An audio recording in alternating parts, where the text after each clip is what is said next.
And we're going to be in Matthew chapter 5 right after this.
If I were to ask you to finish this sentence, happiness is, what would you put into the blank? I promise that there would be a variety of answers for our family in particular. My daughter, Erica, this Saturday coming up, she will be getting married. So for her, that's what fits in the blank. Happiness is marrying my best friend.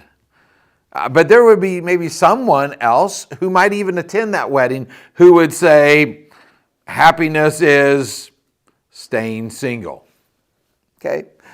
Maybe last night after a football game, happiness is the Chiefs won. For the Jets fans, it could have been happiness is we were in the game. We could fill in that blank with a variety of things. But the truth of the matter is, a lot of times we're looking for happiness in material items. If lasting happiness is to be found in having material things, and being able to indulge ourselves in whatever we wanted, then most of us in America should be delirious with joy and happy beyond description. We should be producing books and writing poems that describe our state of unparalleled bliss. Instead, we find that those who have things are just trying to get more of them. Many of us are like the rich fool that Jesus spoke about, who tore down his barns to build bigger ones in order to store his crops. He was always pursuing happiness in more things instead of sharing with one another. We live in a society where there is a high rate of divorce, suicide, depression, child abuse, along with many other personal or social problems beyond our description. All of this is surely proof that happiness is not found in the state of having all that we want or being able to get more. So where can we find true happiness? Is there even such a thing?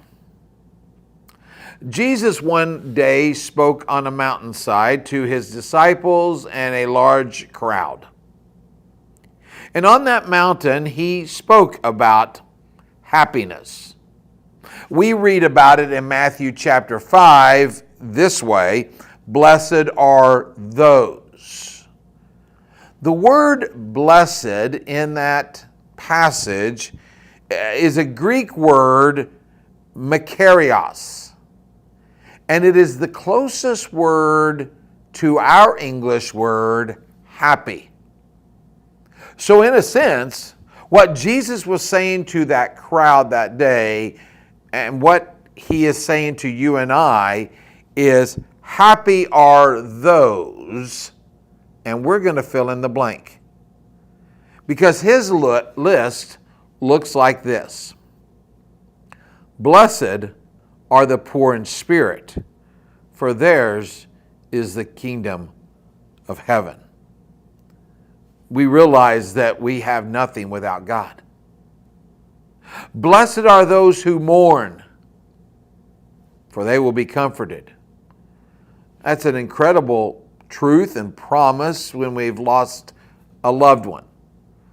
Jesus didn't speak about that for that reason. He was talking about, blessed are we when we realize that our sin separates us from God. Blessed are the meek, for they will inherit the earth. We often think that meekness means weakness, but it's just a humility. Blessed are those who hunger and thirst for righteousness, for they will be filled. Oh, we might hunger and thirst for some certain meal, but it doesn't satisfy forever, just for a moment. Here's a promise. Blessed are the merciful, for they will receive and be shown mercy. Blessed are the pure in heart, for they will see God. The pure in heart does not just single out sexual purity. It could be evil thoughts towards other people, schemes in which we want to hurt others. So he says, happy are those who are pure in their heart. Blessed are the peacemakers, for they will be called sons of God. And finally, that list goes this way. Blessed are those who are persecuted. They're persecuted because of righteousness.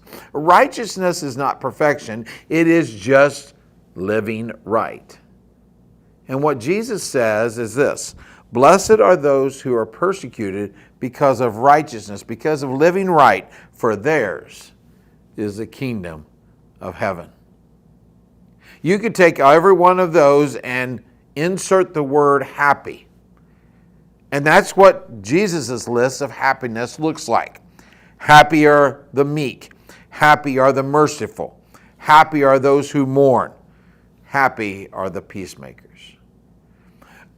We might, again, all have our own idea of what we would put into that blank happiness is. But does it match up with what Jesus' definition of happiness is? There's a thought and a challenge for us this week as we venture into this first week of October. Thank you for watching this week. And just a little tidbit, due to our daughter's wedding this weekend, there is a strong possibility that we will not be meeting for another 2 weeks. I say that because, I'll just be open with you, I might feel an urge to send a video that will be sent out to you. But if we don't see each other next week, I will see you in 2 weeks. Thank you again for watching Plugged In, and have a wonderful week.